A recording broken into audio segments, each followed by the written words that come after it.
What is the total amount of money that HDFC AMC would be managing? Almost 7.5 lakh crores. Wow. आपने investing journey शुरू की थी when you were 11 years old. LML Vespa करके scooter आया था नया, बहुत अच्छा प्रोडक्ट था वो, पर वो चली नहीं कंपनी। बताता हूँ कि प्रोडक्ट एंड बिजनेस और profitability and stock price in सब में बड़ा गैप हो सकता है। What are some interesting conversations that you've had or learned from Mr. Deepak Parekh sir? I think taking care of all stakeholders, be it your customers, employees, the people who are treated as a family, and that's why people have stayed in the group. के हिसाब से क्या ideal होना चाहिए? Like young 25-year-old गाय, asset allocation कितना percentage equity में होना चाहिए, कितना परसेंटेज बॉन्ड्स, कितना परसेंटेज गोल्ड? जो हाइब्रिड फंड्स हैं, एसेट एलोकेशन प्रोडक्ट हैं, सिंपल बना दिया उनको कि अलग अलग फंड्स में एलोकेट करने की बजाय एक ही फंड के थ्रू एलोकेशन कर सकते हैं। You worked at Morgan Stanley, then SBI, and finally now you're the MD and CEO at HDFC AMC. इसमें से आपके कोई इंटरेस्टिंग एनेक्डोट्स या लर्निंग्स है? हर एक ऑर्गेनाइजेशन से क्या सीखने मिला है?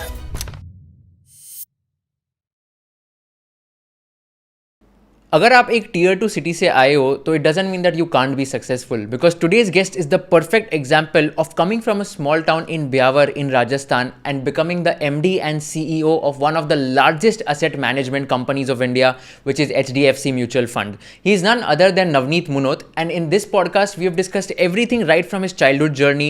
उन्होंने स्टॉक मार्केट्स में इन्वेस्ट करना कैसे शुरू किया, कैसे उन्होंने अलग अलग कंपनीज में जॉब किया, from Aditya Birla group to Morgan Stanley to SBI to HDFC AMC, and most importantly अगर आप एक यंग रिटेल इन्वेस्टर हो तो आपको म्यूचुअल फंड्स में कैसे इन्वेस्ट करना चाहिए और क्या क्या फैक्टर्स याद रखने चाहिए before investing in mutual funds. In fact हमने इंडिया ग्रोथ स्टोरी पे भी बहुत बात की है, and he is someone who is very very bullish on the entire Indian economy, which you will get to know in this entire podcast. हमने उनसे ये भी पूछा है कि स्टॉक मार्केट क्रैश होने वाला है क्या नहीं in 2025। So if you are someone who is a finance enthusiast, make sure to watch this episode till the end. Also मैं मेरे यूट्यूब एनालिटिक्स देख रहा था एंड मैंने देखा कि 82.6% of my audience who is consuming the content has not subscribe to the channel. अगर मैंने आपको थोड़ी सी भी वैल्यू दी होगी एंड अगर आपको थोड़ी सी भी हेल्प हुई होगी मेरे कंटेंट के through, I request all of you to please subscribe to this channel so that we can bring you the best quality of guest and provide the maximum value possible in the shortest amount of time. Also हमने Kushal Lodha clips channel शुरू किया, so if you are someone who wants to watch the shorter clips of this entire podcast, make sure to subscribe to that channel as well. So enjoy this entire episode of conversation with Kushal. Sir, आपकी story बहुत ही inspiring है। I have studied and I watched almost all your interviews on social media, coming from a small town in Beawar which is in Rajasthan to being the MD and CEO of one of the largest asset management companies of India. It's like a very very inspiring thing. तो सबसे पहले आपके childhood का थोड़ा बात करते हैं, that you are born in Beawar in Rajasthan. क्या टाइप के आपने स्ट्रगल्स फेस किए, और अगर आप कोई इंटरेस्टिंग एनेक्डोट शेयर करोगे कि कैसा था आपका पूरा चाइल्डहुड, क्या सीखा आपने, वो बहुत इंटरेस्टिंग होगा। सो आपने बताया मैं ब्यावर में ही जन्मा, ब्यावर में ही पढ़ा, ब्यावर में ही बड़ा हुआ, और CA करने के बाद मैं बॉम्बे में आया। कई जने जो हैं वो CA करने के लिए बॉम्बे आते हैं, बट मेरा तो लक था, मेरी 50th रैंक आ गई। वो भी मेरे को 2-3 दिन बाद पता चला जब लेटर आ गया इंटरव्यू के एक साथ। तभी तो इंटरनेट नहीं था कि आप ऑनलाइन रिज़ल्ट देख सकते हो। न्यूज़पेपर आता था एक आध दिन बाद में, उसमें आपको रिज़ल्ट दिखता था। सो मुझे पता चला कि रैंक आ गई, तो उस इंटरव्यू देने आया बहुत जगहों पे, उसमें से एक जगह ज्वाइन कर ली। But it was an interesting journey. Beawar वैसे छोटा शहर है, but it's a business town. काफ़ी कपड़ा मिलें थी वहाँ पे, बहुत सारी स्मॉल इंडस्ट्रीज़ हैं, तो जो typical small town joint family छोटे छोटे बिजनेसेस वो थे, और आई एन्जॉयड अ लॉट। मेरी तो स्कूलिंग वहीं से है, श्री शांति जैन स्कूल, मेरा हायर स्कूल वहीं से है, मेरा college SD government college and KC डोशियन कंपनी जहाँ से CA किया, ऑल वहीं पे है ना। Wonderful journey.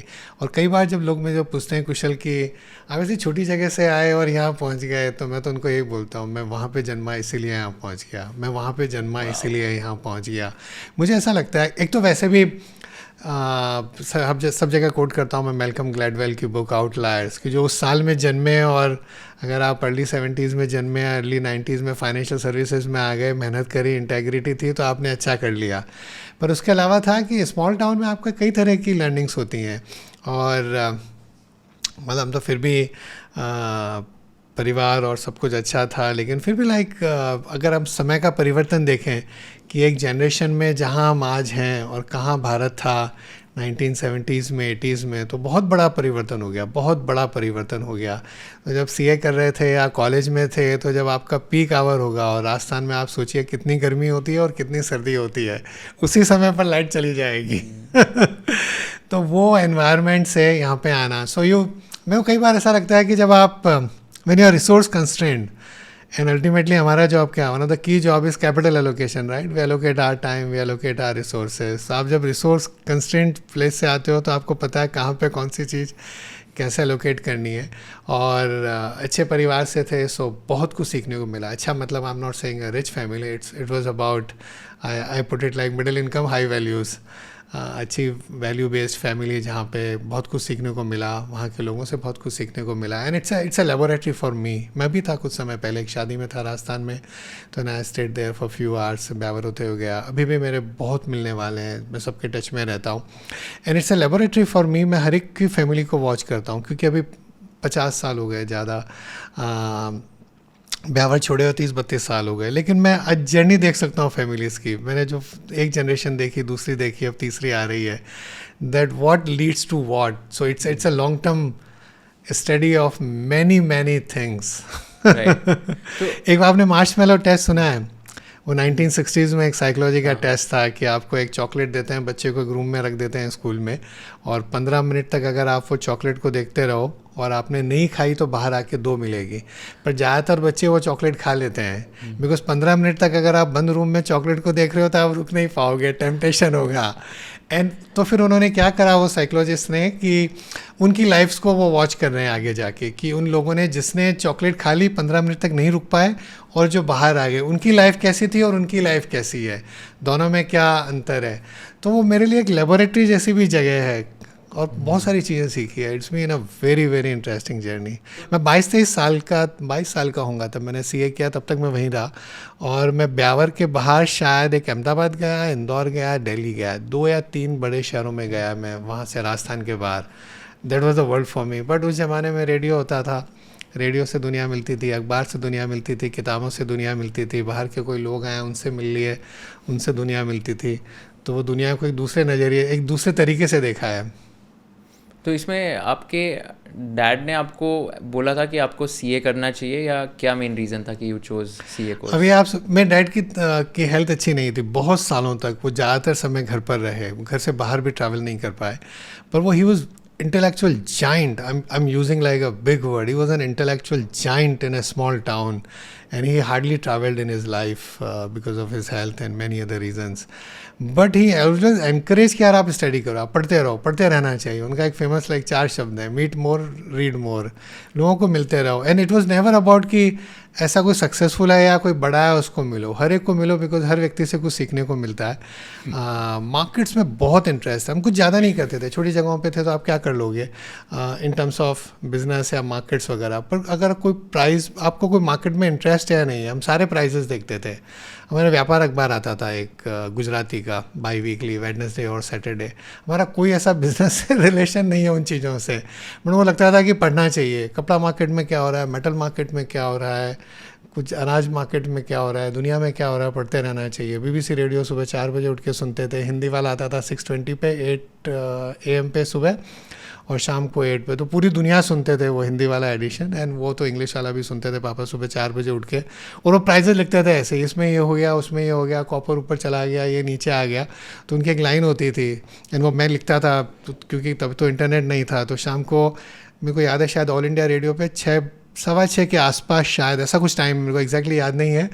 तो वो सब 30, 40, 50 स्टॉक के प्राइजेस बोलते थे। तो वो ACC, अमरडाई के, अम्बालाल साराभाई से स्टार्ट होते थे, और जुआरी एग्रो, वहाँ पे कुछ क्लोज होता था। तो मैं वो लिस्ट रखता था और प्राइजेस लिखता था। अभी कोई काम नहीं है, पर उनका एक वर्ड होता था, हर प्राइस कुछ कहता है, कि हर प्राइस कुछ कह रहा है, उसके पीछे एक स्टोरी है, उसके पीछे एक स्टोरी है, तो उसको समझो एंड देखते रहो। तो we are deep interest in the world, in politics and society, सब कुछ पढ़ते थे। I mean used to encourage me कि लाइब्रेरी से रोज़ बुक ले आते थे, कोई भी, चाहे मैं स्कूल की लाइब्रेरी था, कॉलेज की लाइब्रेरी था, I would be like the regular goer there. एक जैन सांखला लाइब्रेरी थी, उनके पास बहुत बड़ा कलेक्शन था, एक सांखला जी थे, उनका वो कलेक्शन से बहुत सारी बुक्स रेगुलर लेके आना और उनको पढ़ते रहना। So he was very encouraging. Diary लिखना डेली, पर 1980s की शायद 1-2 डायरी तो भी बड़ी होगी। And it's very interesting to read about when I wrote daily, like क्या हो रहा है वर्ल्ड में, क्या हो रहा है पॉलिटिक्स में, क्या हो रहा है बाज़ारों में। तो 84 85 का बुल मार्केट, 91 92 का बुल मार्केट, बेयर मार्केट, तो इट वाज इंटरेस्टिंग डेज। तो आपको ऑल इंडिया रैंक 50 भी मिला सीए फाइनल में एंड तो आप लक का रोल समझिए, अगर मेरे एक नंबर कम होता तो हम ये पॉडकास्ट नहीं कर रहे होते अभी। रैंक की वजह से आपको अपॉर्चुनिटीज ज़्यादा मिली। तो सीए जर्नी में सबसे इंटरेस्टिंग एनेक्डोट क्या था? लाइक कुछ चैलेंजेस फेस किए या तो कुछ एकदम इंटरेस्टिंग मेमोरीज आपको याद आती है ऑफ दोज 3-4 इयर्स? सीए की एक तो बहुत इंटरेस्टिंग है, रैंक कैसे आ गई। सो नॉर्मली वहाँ पे क्या होता था, बिकॉज कोचिंग वगैरह थी नहीं तो हम वहीं पढ़ते थे। कुछ कुछ सब्जेक्ट्स थे तो हमारे कॉलेज के प्रोफेसर्स एक्स्ट्रा ऑर्डिनरी थे and I am very lucky. अभी भी मेरे कुछ प्रोफेसर्स टच में है, मुझे बहुत अच्छा लगता है। I have deep respect for them, deep respect for them, because उन्होंने बच्चों की तरह पढ़ाया कॉलेज में आने के बाद भी। एंड बट अदरवाइज़ कोई कोचिंग वगैरह थी नहीं and I was an active. जो हमारा छोटा मोटा बिजनेस था, मतलब लोकल सोसाइटी में हमारा परिवार बहुत एक्टिव था, तो हम तो नॉर्मल लाइफ कर रहे थे। सीए तो साइड में चल रहा था और हो गया। तो एक चीज़ था कि रैंक इसलिए आ गई तो क्योंकि उन्होंने बोला दोनों ग्रुप साथ में करना। नॉर्मली वहाँ पे ज़्यादातर बच्चे मेरे साथ वाले एक एक ग्रुप करते हैं। सो उन्होंने बोला नहीं, दोनों ग्रुप इस बार साथ में कर लेना, बाद में वापस एग्ज़ाम नहीं देना है। सो एंड दोनों ग्रुप साथ में दिए तो रैंक आ गई। तो वहाँ पे कुछ कोचिंग थी नहीं, तो जो कुछ समझ में उस समय में नहीं आया, अगर कॉस्टिंग में समझ में नहीं आया या कुछ में नहीं आया, वो आज भी नहीं आता है। वही जो इंटरेस्टिंग हमने पढ़ा वही पढ़ा। एंड मैंने आपके एक और इंटरव्यू में ये देखा था कि आपने इन्वेस्टिंग जर्नी शुरू की थी when you were 11 years old, you invested in one of the IPOs. तो उसका स्टोरी बताना कि आपने कैसे 11 साल में आईपीओ में इन्वेस्ट किया, कौन सा तो आईपीओ पढ़ते था? तो खूब थे घर पे, हम दुनिया भर का डिस्कशन होता रहता था। कोई कहीं से भी आ रहा है तो हम उससे बातें करते रहते थे, आप क्या करते हो ये वो। I mean he was such a curious person. The one thing my father gave me, grandfather gave me, family gave me was a sense of curiosity, जानने की इच्छा। कुछ भी हर चीज़ में इंटरेस्ट होना चाहिए, ऑब्जर्वर रहो, सीखते रहो। सो उस समय में वो तो जो भारत था 70s 80s का, तो उसमें एवरीथिंग वाज इन शॉर्टेज। हर चीज़ के लिए कोटा लाइसेंस चाहिए, हर चीज़ के लिए कोई परमिट चाहिए, हर चीज़ के लिए आपको कोई पहचान चाहिए, बिकॉज हर चीज़ शॉर्टेज में थी इंडिया में। तो स्कूटर्स भी अभी तो लोगों के लिए मुश्किल हो गया है सोचने का, और पर्टिकुलरली अभी तो जो ऑटोमोबाइल सेक्टर के क्या आप नंबर्स देखोगे एंड कंपटीशन देखोगे, उस समय में लाइक आप बुकिंग कराओगे कितने सालों बाद आपको स्कूटर का अलॉटमेंट आएगा। तो LML वेस्पा करके स्कूटर आया था नया, बहुत अच्छा प्रोडक्ट था वो। तो हमने LML में शायद स्कूटर के लिए अप्लाई किया होगा और बाद में यार वो बहुत अच्छा स्कूटर था। और उस ज़माने में तो प्रीमियम होता था, अगर आपको बिना प्राइमरी के ख़रीदना है तो सेकेंडरी में प्रीमियम देना है, ऐसा मार्केट होता था। तो हमको लगा इतना अच्छा प्रोडक्ट है और इतना प्रीमियम चल रहा है तो ये कंपनी अच्छा करेगी। तो उसका जब IPO आया, it was if I remember Lohia machines limited Kanpur की थी। बाय द वे मतलब वो बेटर स्कूटर था बाकी सबसे, पर वो चली नहीं कंपनी। तो कई बार मैं बताता हूँ कि प्रोडक्ट एंड बिजनेस और प्रॉफिटेबिलिटी एंड स्टॉक प्राइस, इन सब में बड़ा गैप हो सकता है। So that was like one example. तो हमने ऐसे ही IPO में अप्लाई किया। मेरे को अच्छी तरह से याद है मैंने किन के ऑफिस में बैठ के फॉर्म भरा। उस टाइम पे डिमांड ड्राफ्ट लेना पड़ता था बैंक से, ड्राफ्ट अटैच किया, एप्लीकेशन भेजी, रोज़ इंतजार करते थे पोस्टमैन से जब वो रिफ़ंड आएगा या अलॉटमेंट आएगा। अलॉटमेंट आ गया तो उसका कुछ 65-70 रुपये का भाव था। तो रोज़ उसका अखबार में भाव पढ़ते थे। रोज खुद तो पता नहीं 100 शेयर भी नहीं थे शायद अलॉटमेंट का। तो अच्छा लगता था वो 65-70 रुपये, कभी 4 रुपये कम हो गया, कभी 5 रुपये बढ़ गया, तो ऐसा ही लगता था कि यार ये तो 10 के 70 हो गए। तो ये तो अच्छा बिजनेस है। तो बट ऐसा ही, बट ज़्यादा बहुत नहीं किए होंगे। But I remember 85 bull market, 84 में इंदिरा गांधी की डेथ हुई 31 अक्टूबर 84। तो मार्केट बहुत नीचे था।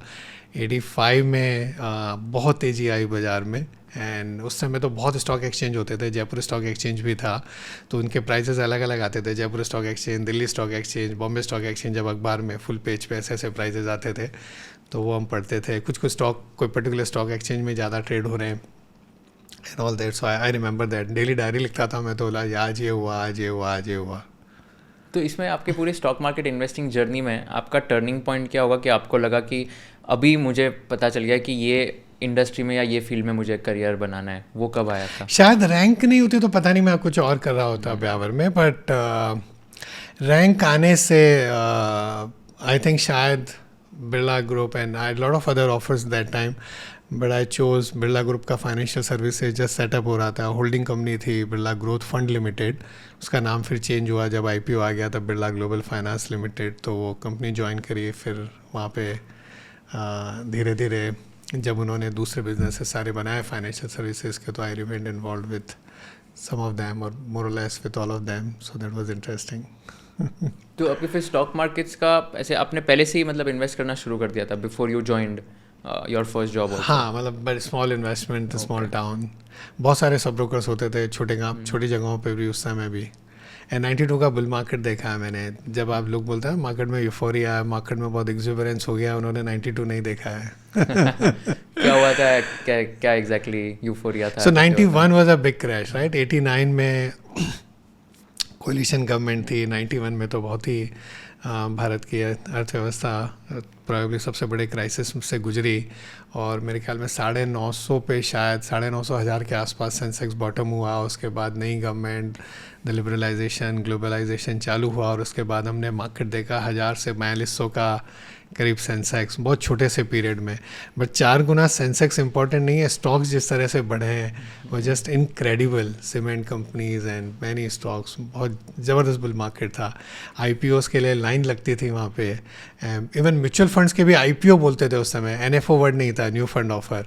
तो जब म्यूचुअल फंड्स के भी आते थे, जब उस टाइम में IPO बोलते थे उसको भी, मर्चेंट बैंकर्स होते थे, वो वैसा ही वाइट फॉर्म होता था, उसके लिए ऑफिसेज में लाइन लग जाती थी. तो मैं लोगों को म्यूचुअल फंड इंडस्ट्री में बोलते रहता हूँ दैट अभी जब लोग बाग सेलिब्रेट करते हैं कि इतना NFO में आ गया या इतना फंड का AUM हो गया, मैंने 92 का देखा नहीं है अभी तक. So that is yet to come in India. Got it. And उसके बाद ही फिर वो हर्षद मेहता फिर स्कैम हो गया. एंड देन या लॉन्ग टाइम तक, बहुत सालों तक सेंसेक्स में तो ज़्यादा मूवमेंट नहीं हुआ, बट इंडिविजुअल कंपनीज में बहुत चेंज हो गया. तो अगर आप सेंसेक्स देखोगे 91 92 का, और आप उसको कंपेयर करोगे 7-8 साल बाद, तो आपको बहुत डिफरेंट, तो ऐसे उसके बाद भी हर कुछ सालों में बहुत डिफरेंट लगता है. बट उस टाइम पर जैसे टेक्सटाइल कंपनीज बहुत बड़ी थी, या फाइनेंशियल सर्विसेज में कोई स्टॉक नहीं था, कोई भी नहीं था. आप सोच सकते हो उसके बाद में 40% करीब फाइनेंशियल सर्विसेज स्टॉक्स हो गए, बैंक्स एंड इंश्योरेंस कंपनीज और NBFCs वगैरह. तो कितना मार्केट चेंज हो गया. तो उस समय 90s में IT companies, pharma and FMCG, ये 3 सेक्टर ने बहुत अच्छा करा. जब स्लो डाउन हुआ इकॉनमी में, बैंक्स को NPA का प्रॉब्लम हुआ, 98 का क्राइसिस हुआ, रुपये का डेप्रिसिएशन हुआ, बहुत सारे चैलेंजेस थे इकॉनमी में. जब कोलिशन गवर्नमेंट थी, फिर 98 का क्राइसिस हुआ. 99 से जब वापस वाजपेयी गवर्नमेंट आई और वापस रिफॉर्म्स हुए. बट द स्टॉक पिकिंग के हिसाब से it was a very interesting period, because market ने रिटर्न नहीं दिया, बट स्टॉक्स ने बहुत पैसा बनाया लोगों का, IT में, फार्मा में, FMCG में, काफ़ी सेक्टर्स में उस समय, और नए नए बिजनेसेस लिस्ट हो रहे थे. Got it. एंड इसमें अभी जैसे आपने काम किया था बिरला ग्रुप में, you work there for like 12 years I think. You worked at Aditya Birla group 13.5 years. Then you worked at Morgan Stanley, then SBI, and finally now you're the MD and CEO at HDFC AMC. तो ये जो हर एक इतने बड़े बड़े organisations है, इसमें से आपके कोई इंटरेस्टिंग एनेक्डोट्स या लर्निंग्स है हर एक ऑर्गेनाइजेशन से, क्या सीखने मिला है एंड कैसे आप अप्लाई कर रहे हो आपके डेली लाइफ्स में? सब जगह बहुत ही, मतलब I been very lucky to be surrounded by, guided by, mentored by many good people. I been extraordinarily lucky. Birla group में ऑफ कोर्स आप पढ़ता सिस्टम सीखते हो, कॉस्टिंग का. आई थिंक एक सॉरी क्या सीखते हो? पढ़ता सिस्टम जिसको बोलते हैं costing, because of manufacturing plants थे, मैन्युफैक्चरिंग बिजनेसेस थे इन दोज डेज. आप सोचो 60s 70s 80s 90s में जब बिजनेसेस एस्टेब्लिश हुए होंगे इन दैट लाइसेंस कोटा राज में, तो आप कॉस्ट एफिशिएंट कितने हो तब भी आपका उस पर डिपेंड करता है. प्रॉफिटेबिलिटी, आप वर्किंग कैपिटल कैसे ढंग से यूटिलाइज करते हो, आपकी कैपिटल एफिशिएंसी, आपकी पूरी वर्ल्ड क्लास मैन्युफैक्चरिंग, WCM पूरा एक डिपार्टमेंट होता था. मैं तो पूरा फाइनेंशियल सर्विसेज में ही था, but for variety of reasons बहुत लकी था मैं. Was like kind of had good friends across the group. आज भी बहुत दोस्त हैं अक्रॉस द ग्रुप मेरे. आई डीप रेस्पेक्ट फॉर देम. सो बहुत कुछ सीखने को मिला, और फाइनेंशियल सर्विसेज सेटअप हो रही थी. 97-98 में एशियन क्राइसिस हुआ, और globally emerging, lot of emerging markets में ट्रबल थी, तो रुपये बहुत डेप्रिसिएट हुआ. तो वो 31.36 से 40 रुपीज़ ऑलमोस्ट रुपये हो गया in a short period of time. Interest rates बहुत बढ़ानी पड़ी. Call money rate I think 1-2 बार तो कुछ 100% भी ट्रेड हो गई. इंटरेस्ट रेट्स बढ़ानी पड़ी क्योंकि रुपये का डेप्रिसिएशन को कंट्रोल करने के लिए. तो वो फाइनेंशियल, वो जो क्राइसिस था, तो उसमें I was part of the forex advisory group. BGFL में, तो मैं डेली एक लेटर लिखता था BGFX, तो money market, global currency market वगैरह उन पे लिखता था। सो आपको देखना है पूरी दुनिया में क्या हो रहा है, उसका भारत पे क्या असर होगा। That was very interesting. And then of course mutual funds के नए दिन थे, सो नई नई चीज़ें भारत में चालू हो रही थी। हमने पूरी जर्नी देखी है। मैं सैटरडे संडे ऑफिस में बैठ के, हमको वो ट्रांसफ़र डीड वाला ज़माना था, तो वो चेक करना वगैरह, हालांकि मैं तो ट्रेडिंग साइड पे उस पर था, इन्वेस्टमेंट साइड पे, बट फिर भी लाइक इतना वॉल्यूम होता था कि आपको हेल्प करनी है ऑपरेशंस में। अगर वॉल्यूम बढ़ रहा है तो हर चीज़ फिजिकल थी। तो पूरी जर्नी देखी है फ्रॉम लाइक आउटक्राई, वो जो ओपन आउटक्राई वाला सिस्टम से ऑनलाइन हुआ, फिजिकल सर्टिफिकेट से आप डिपॉजिटरीज बने, भारत में डेरिवेटिव्स आया, ब्याज बदला सिस्टम होता था, वहाँ से फ्यूचर्स और ऑप्शन चालू हो गए। So it was wonderful journey.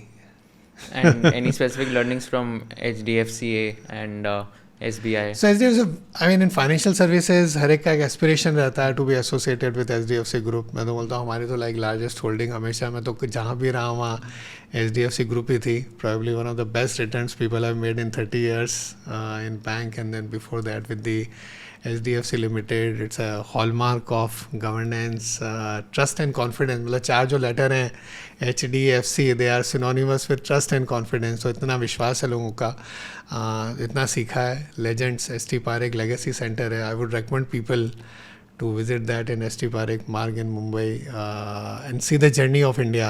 कहाँ पे है? मुंबई में? This is in ST Parekh Marg, Churchgate के पास में, रेमन हाउस में।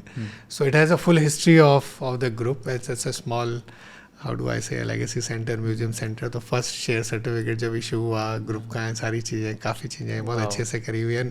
ST Parekh जिस रूम में बैठते थे उस वो रूम आज भी वैसा ही इंटैक्ट है। तो he was like a legend। And ST Parekh is Deepak Parekh sir's uncle, right? I think uncle, yeah। And he's the one who's the founder of the Got group। it, मतलब he right। started with a vision कि middle class person को भी aspiration होनी चाहिए कि घर बन सके। वो तभी बनेगा जब आपको कोई तो लोन देगा, नहीं तो आप कैसे वो घर बनाओगे। That's how the journey started. But धीरे धीरे ग्रुप बढ़ता गया और सारे businesses, now it's among the top in the world in terms of market cap. Yeah. And what is the total amount of money that HDFC AMC would be managing? Almost 7.5 lakh crores or Wow. so। So basically, and actually you are the one who's responsible for managing 7.5 lakh crores of हाँ, team India's is managing. मैं तो credit Yeah. लेता हूँ उनकी, मैं बैठ के ये सब बातें करता हूँ। टीम मेहनत करती है बहुत, सो सारी क्रेडिट उन लोगों को है। I think you're the best person to talk about अभी secret to creating wealth, because आप इतना wealth manage कर ही रहे हो। मैंने आपके एक इंटरव्यू में ये भी बताया था that you have followed a framework called STP, which is sound investment plus time plus patience। तो इसमें टाइम और patience it's like self explanatory, because time and patience is like a human behaviour कि आपको रुकना है and patient रहना है। But sound investment की अगर बात करते हैं तो हाउ वुड यू डिफाइन कि ये इन्वेस्टमेंट साउंड है, और क्या फैक्टर्स हो गए आपके before evaluating any investment opportunity? तो म्यूचुअल फंड के कॉन्टेक्स्ट में है कि लोग बाग, अभी आप किसी से भी मिलोगे तो लोग पूछेंगे बजट में क्या होगा, आपको पूछेंगे बाजार क्या लगता है। मैं दो ज़्यादा like standard 4 words in any conversation. बाजार क्या लगता है, पैसा अभी लगा दें या रुक जाएं, मतलब ऐसा ही कॉन्वर्सेशन होता रहता है। तो मैं हमेशा ही बोलता हूँ कि अब 30 साल का ट्रैक रिकॉर्ड देख लीजिए भारत का। हमारे फंड्स हैं भी, HDFC फ्लेक्सी कैप फंड ने 1 जनवरी 95 को 30 साल कंप्लीट करे, और 30 साल में अगर आप डिसिप्लिन इन्वेस्टर थे, 10,000 रुपये महीने के भी लगाए तो ऑलमोस्ट 18-20 करोड़ हो गए अभी। हाँ, बट मेरे को बोलना चाहिए कि past performance is no guarantee of the future returns. Mutual funds are subject to market risk. Please read the offer document carefully. वो बहुत ज़रूरी है समझना, उस चीज़ को, रिस्क को समझना, क्योंकि ऐसे कई पीरियड्स आए हैं जब NAV बहुत गिरी है। 2008 में बहुत गिरी, या 2000 में जब क्रैश हुआ मार्केट तो वो NAV गिरी। 2020 में जब पेंडेमिक हुआ और 12,000 निफ्टी था फरवरी 2020 में, और वो 7700 निफ्टी हो गया मार्च में, 1 महीने के दौरान। तो आपकी 35% NAV गिर गई। तो वो पीरियड्स को अगर आपने संभाल लिया तो फर्स्ट तो आपने साउंड इन्वेस्टमेंट किया, सही फंड में पैसा लगाया और समय दिया, उसको लंबा समय दिया, बिकॉज बाज़ार में बीच में उतार चढ़ाव आते रहेंगे। अभी आपने देखा है पिछले 3-4-5 महीने से बाज़ार में करेक्शन। सितंबर में मार्केट पीक हुआ, राइट? तो भी ऑलमोस्ट 4 महीने हो गए। तो ऐसे तो होता रहेगा बाज़ार में, और पेशेंस चाहिए, और वो पेशेंस उसी समय पे टेस्ट होता है जब इस तरह का बाज़ार होता है। तब आप अपनी SIP कंटिन्यू करते हो या रुक जाते हो।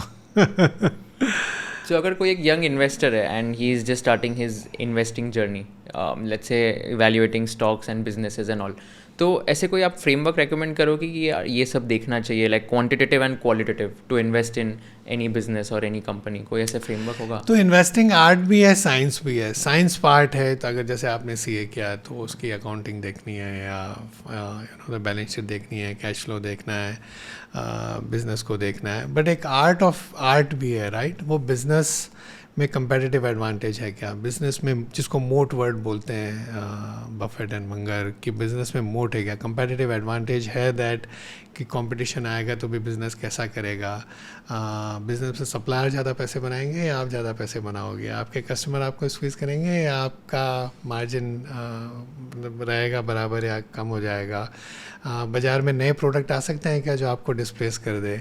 सो कैसे आप बिज़नेस को देखते हो, मैनेजमेंट को कैसे देखते हो। मैं हमेशा बोलता हूँ कि भारत में मैनेजमेंट का बहुत ज़्यादा रोल है दूसरी जगह के कंपैरिजन में, और एक ही बिज़नेस होता है।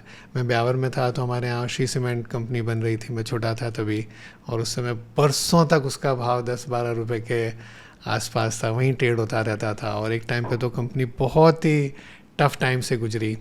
और लेकिन सीमेंट के क्षेत्र में ही देखोगे तो आप पुराने प्लेयर में, ज़्यादा स्टॉक्स का नाम नहीं लेना चाहता हूँ कोई भी डिस्कशन में, बट सीमेंट के क्षेत्र में देखोगे तो कितनी सी कंपनीज हैं जिन्होंने ऐसा रिटर्न ऑन कैपिटल एम्प्लॉयड दिया है या ऐसा एक मार्केट कैप में ग्रोथ दिखाई। तो मैनेजमेंट टू मैनेजमेंट बहुत फ़र्क पड़ता है, तो वो एक आर्ट पार्ट है और एक साइंस पार्ट है। बट जैसे अगर कोई एक यंग रिटेल इन्वेस्टर है, so we don't get opportunities to talk to the management, या तो प्रमोटर से बात करने का मौका नहीं मिलता है, तो आप क्या एडवाइस करोगे कि कैसे हम लोग एक मैनेजमेंट को लाइक जज कर सकते हैं या तो अंडरस्टैंड कर सकते हैं कि whether they are going in the right direction? क्या फ्रेमवर्क होगा? सो आजकल एक चीज़ है, ऐसा अब 90s में तो आपको मिलने को भी नहीं मिलेगा। एक ही तरीका होता था, आप एजीएम में जाओ, एजीएम में लोग जाके सवाल पूछ सकते थे, बाकी तो इंटरेक्शन बहुत कम था, और इतने सारे फाइनेंशियल चैनल्स, आपके जैसे इन्फ्लुएंसर्स, वो सब लोग नहीं थे।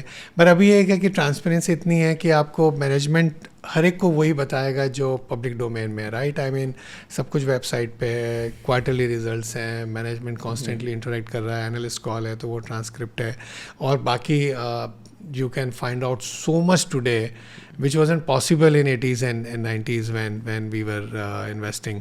तो अभी तो बहुत डिफरेंट हो गया है। Now it's a combination. जब आर्ट पार्ट आ जाता है ना तो वहाँ पर उसको क्वांटिफाई करना बहुत मुश्किल है। ऑफ कोर्स आप हिस्ट्री देख सकते हो कि जो मैनेजमेंट कह रहे हैं और जो मैनेजमेंट डिलीवर कर रहे हैं उनमें कितना डिफरेंस है, क्या गैप रहा है at various stages, what they have been saying and what they have been delivering, you can clearly see that. और कुछ चीज़ें जो आपको देखनी है, उनका विजन क्या है, उनकी एग्जीक्यूशन कैपेबिलिटी क्या है, what kind of team they have built for the organization, how they are building the competitive advantage, वो सब चीज़ें धीरे धीरे with the experience you learn of reading the management. तो उसमें काफ़ी मैं कहूँगा कि शायद आर्ट पार्ट है। या गॉट इट। एंड इससे आई थिंक वो रीड करना ही पड़ेगा। Ultimately is like what is the return on capital employed, और the return on equity to the shareholders they have been delivering for a long time, what is the growth they are delivering. So आप numbers में दिख जाएगा, right, to a large extent. Ultimately test is the return the shareholder value creation they are doing over a period of time. So वो तो वैसे I mean that's one way of looking at it, and then you have to analyze more. Got it.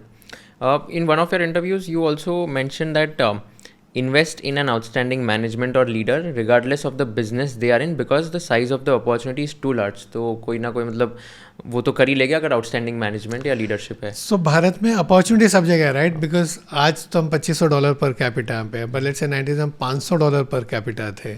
तो अब हर एक business में growth है। यहाँ तो जो वर्ल्ड ओवर बोलते हैं बहुत ही मैच्योर बिजनेसेस हैं, कमोडिटी बिजनेसेस हैं, वहाँ भी ग्रोथ है भारत में। तो और इवन इन कमोडिटी बिजनेसेस जहाँ पर ग्रोथ कम रही है, मैंने आपको एक सीमेंट का एग्जांपल दिया, ऐसे बहुत सारे एग्जांपल्स हैं। आप वो सेक्टर में भी देखोगे तो प्लेयर टू प्लेयर आपको बहुत डिफरेंस मिलेगा। फॉर एग्जांपल लाइक अगर आप बैंक देखिए तो जब प्राइवेट सेक्टर बैंक्स आए, एक तो था कि वैल्यू माइग्रेशन की जहाँ बात होती है पब्लिक सेक्टर से प्राइवेट सेक्टर में, बट प्राइवेट सेक्टर के बैंक्स आप याद करिए 90s में कितने सारे प्राइवेट सेक्टर बैंक्स को लाइसेंस मिला। Now in 30 years which are the ones who have delivered good returns to shareholders over a long period of time? Handful मतलब लाइक हो गए ना, 4-5। हाँ, मतलब उससे भी कम होंगे अगर आप 30 साल का ट्रैक रिकॉर्ड देखोगे तो शेयर होल्डर वैल्यू क्रिएशन का। सो इतने जनों को लाइसेंस मिले लेकिन कितने बनाए? अब वही मार्केट था, वही मार्केट है इंडिया का, वही अंडर पेनिट्रेटेड कैटेगरी है, वही रेगुलेटर है, वही एनवायरनमेंट है, बट उसमें से एक मैनेजमेंट वर्सेस दूसरा मैनेजमेंट, यही आप हर क्षेत्र में देख सकते हो भारत में। इंडिया के पास आपको क्या लगता है क्या एडवांटेजेस है as compared to any other country in the any other country I think biggest is, अगर आप दुनिया के का इतिहास देखोगे तो जो कंट्रीज़ बड़ी बनती हैं, जो इकोनॉमीज़ बड़ी बनती है ना, वो तीन चीज़ें सही करती है। नंबर वन होता है rule of law, property rights, ease of doing business, respect for entrepreneurs. वो I think India has been on the right direction. अभी डेमोक्रेसी है तो ऑब्वियसली हर 2 स्टेप फॉरवर्ड 1 बैकवर्ड हो जाता है, because you have to take everybody अलग। It cannot be like an autocratic situation where if a visionary leader is there and they can move everything, you have to do in a democratic setup. But that is a strength in the long run because that gives more policy certainty which is good for entrepreneurs.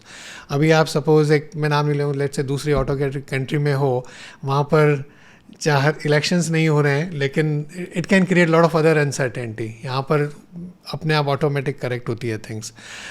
Second चीज़ वो जो सही करते हैं वो करते हैं education and innovation. तो India primary education में बहुत पीछे था।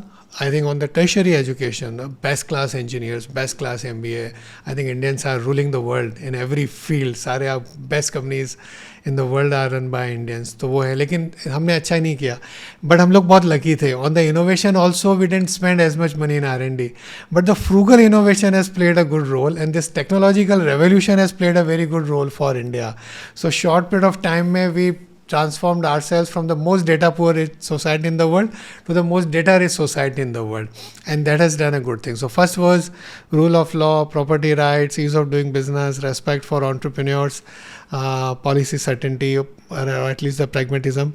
Second is education and innovation. Now thanks to technology we are moving in the right direction, and wherever gaps were they are getting filled. Third होता है social security net.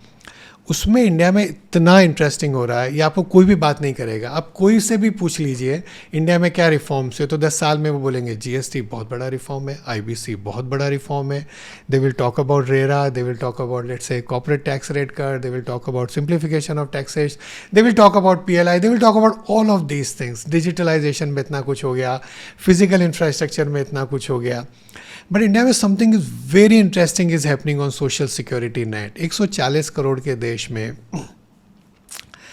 And इसको मैं बोलता हूँ भारत का UBI movement. UBI universal basic income. अभी universal basic income का concept is her एक आदमी के अकाउंट में कैश डिपॉजिट कर देना, वो नहीं है ये बहुत ही डिफरेंट मॉडल है। ये डिफरेंट मॉडल है, 80 करोड़ लोगों को अनाज मिल रहा है, and it's delivered well because of technology. Toilets बन रही हैं, टैप वाटर आ रहा है घर में आपके, कुकिंग गैस आ रही है, एक सोलर पैनल लगाया तो आपको इलेक्ट्रिसिटी है, बेसिक इलेक्ट्रिसिटी है, एक एलईडी बल्ब दे दिया, सुकन्या समृद्धि, लाड़की बहना, PM Awas Yojana, all of this is something very interesting is happening. तो अगर आपने उसमें 80-100 करोड़ लोगों को एक कंट्री में जहाँ पे डेमोग्राफिक्स आपका अगर बड़ा एडवांटेज है, अगर आपने एक basic good quality of living उनकी इम्प्रूव कर दी, तो आप उनकी एस्पिरेशंस बढ़ा रहे हो, उनकी एम्बिशन बढ़ा रहे हो, आप उनको एक बेसिक डिग्निफाइड लिविंग देते हो, उनकी प्रोडक्टिविटी बढ़ा रहे हो। This is very interesting. और जो जेम ट्रिनिटी थी, जनधन योजना, आधार और मोबाइल फ़ोन, इन तीनों के थ्रू आप अच्छे तरीके से डिलीवर कर सकते हो। तो एक डायरेक्ट बेनिफिट ट्रांसफ़र हो रहा है, उसमें लीकेज सिस्टम में कम हो गया, और आपकी मशीनरी को आप सही यूज़ करते हो। This is transformational. People under estimate what is happening, and particularly like अगर आप भारत को 2 पार्ट में बना दोगे, north of India's and south of India's. North of India's है जहाँ पर डेमोग्राफिक डिविडेंड ज़्यादा है, साउथ ऑफ इंडियाज़ में पॉपुलेशन एक्सपेंशन स्लो हो गया या धीरे धीरे नेगेटिव भी हो जाएगा, शायद केरला में ऑलरेडी हो गया होगा, तमिलनाडु में हो जाएगा कुछ समय में, नॉर्थ में। वहाँ पर ये चीज़ सब नहीं थी। अब आपने जब उसको देना चालू किया है ना, और with mobile phone now connectivity is there and you are delivering it so well, then it's transformational, it's underestimated. तो आपने भारत का जो डिफरेंस बोला, तो बहुत सारी कंट्रीज जिनके पास डेमोग्राफिक्स होगी, अफ्रीका में या लैटिन अमेरिका में होगी या एशिया में भी होगी, उनके पास अगर ये 3 चीज़ें नहीं हैं, अच्छी democracy, institutions, rule of law, good judiciary and all of those things अगर नहीं है, कैपिटल मार्केट्स अगर आप इंडिया के देखोगे तो क्या बिल्ड किया हमने, it is absolutely world class. It's like much better than US, China. Any country. and मतलब because of the returns. Many thing, technology is one thing, but आप ट्रांसपेरेंसी देखोगे, डिस्क्लोजर स्टैंडर्ड्स देखोगे आप इंडिया के, मतलब कि स्मॉलेस्ट ऑफ द इन्वेस्टर को जो प्रोटेक्शन है, उसको जो डिस्क्लोजर्स हैं, जो गवर्नेंस है, वो इंडिया में एक अलग लेवल पर है. Yeah. मैं दुनिया में घूमता हूँ, चाहे वो CFA सोसाइटी के इन्वॉल्वमेंट में या हमारे जो करंट रोल में है, हम ग्लोबली इन्वेस्टर्स को मिलते हैं, ग्लोबली रेगुलेटर्स को मिलते हैं, इंस्टीट्यूशंस को मिलते हैं, तो एक बहुत प्राइड का अनुभव होता है, एक बड़ा गर्व का अनुभव होता है कि हमने, जब हमारी $300-400 की इकॉनमी थी और आज भी खाली $2500 की इकॉनमी है, वहाँ पर हमने जो इंस्टीट्यूशंस बनाई हैं इंडिया में, चाहे हमारा सेंट्रल बैंक हो, चाहे मार्केट रेगुलेटर हो, चाहे दुनिया भर के institutions, the way elections get conducted in India, what election commission does, 100 crore लोग वोट दे रहे हैं, इट्स अनबिलीवेबल इलेक्ट्रॉनिक, और मतलब सुबह रिजल्ट आ रहा है कुछ घंटों में. आप इलेक्शंस को पढ़िए आप कैसे होता है यूएस में, और all the controversy that goes around it, जहाँ पे 250-300 साल से डेमोक्रेसी है और इतनी डेवलप्ड कंट्री है, और वहाँ से हमारे को कंपेयर करिए, तो there are lot of things to feel proud about.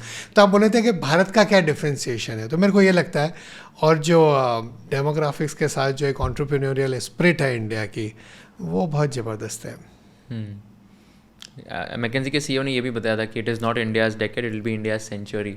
तो मतलब अगला पूरा सेंचुरी तो 19वीं पिछले करीब 250-300 साल पहले तक तो भारत फर्स्ट या second richest nation in the world होगा, और सबसे बड़ी इकॉनमी होती थी. एंड अगर आप सदियों पहले जाएंगे तो हम तो विश्व गुरु थे, हम विश्व की सबसे बड़ी आर्थिक ताकत थे. जो भी बाहर से आए, अगर आप उनको पढ़ोगे, हज़ारों साल का इतिहास, जिसने कभी भी भारत को विज़िट किया और जाके क्या लिखा भारत के बारे में, और अभी शायद वो विलियम डेलरिम्पल की फेमस बुक है, तो पढ़िए उसको और देखिए, what is that, golden road to India और समथिंग लाइक दैट. और क्या भारत था. मुझे लगता है शायद ये सेंचुरी में वापस हम वहाँ पहुँच रहे हैं. और ठीक है, अभी इकोनॉमिक स्लो डाउन है थोड़ा सा, या मार्केट्स वॉलेटाइल हैं, लेकिन अगर आप लंबे समय में देखेंगे तो जो भी अभी विश्व में हो रहा है, जियोपॉलिटिकल रीअलाइनमेंट हो रहा है, तो मुझे लगता है इंडिया का एक स्थान अलग बनेगा. जब इतनी एक hyper divided, hyper polarise society में जब हमने G20 किया, तब हमने कहा वसुधैव कुटुंबकम, पूरी प्लेनेट मेरी फैमिली है, पूरा वर्ल्ड मेरी फैमिली है. जब कंट्रीज़, दूसरी कंट्रीज़ इमर्जिंग कंट्री से डेवलप्ड कंट्री बन रहे थे, तब उन्होंने ही नहीं कहा, वो सिर्फ अपना सोच रहे थे. ये एक ही कंट्री है, बिकॉज हमारे इतिहास में बहुजन हिता है, बहुजन सुखा है. तो मुझे लगता है हम सॉफ्ट पावर बनेंगे, इतनी बड़ी सॉफ्ट पावर बनेंगे कि इतनी अर्ली स्टेज ऑफ ग्रोथ पे जो कंट्री पूरे प्लेनेट की सोच रही है, फ्यूचर जनरेशन्स की सोच रही है, पूरी मानवता की सोच रही है, ये लोग कुछ अलग हैं. और पीएम बात करते हैं to take leadership of global south, तो अभी तो ग्लोबल साउथ है जहाँ पर हम लीडर के रूप में उभर रहे हैं, पर आगे जाके आप देखेंगे will be the world leader, because there is so much world can learn from us. तो आपने सही बोला, पूरी सेंचुरी है. स्पेशली वो अभी डिजिटल स्टैक जो है पूरा, like UPI, Aadhaar and all. I think UPI के केस स्टडीज तो सारे कंट्रीज में लाइक सर्कुलेट हो रहे हैं, that this is something which should be learned from India. Marvellous story है ये 10 साल में. एक सेइंग होती है कि you don't realise when you are part of history. तो जब आप इतिहास बना रहे होते हैं तो आपको उस समय पता नहीं चलता है, बाद में किताबें लिखी जाती है. हम वो उस दौर से गुजर रहे हैं जहाँ हम इतिहास लिख रहे हैं, जब ये भारत का अमृतकाल आ रहा है. या अमृतकाल है. तो यू एक्सपेक्ट FIIs का पैसा बढ़ेगा इंडिया में इन द कमिंग? पिछले 30 वर्षों में FII का पैसा काफ़ी आया भारत में, राइट. तभी वो जाके करीब पीक में 23-24% बाजार को ओन करते थे. अभी वो नंबर नीचे आ गया बिकॉज डोमेस्टिक इन्वेस्टर्स का बढ़ गया पैसा.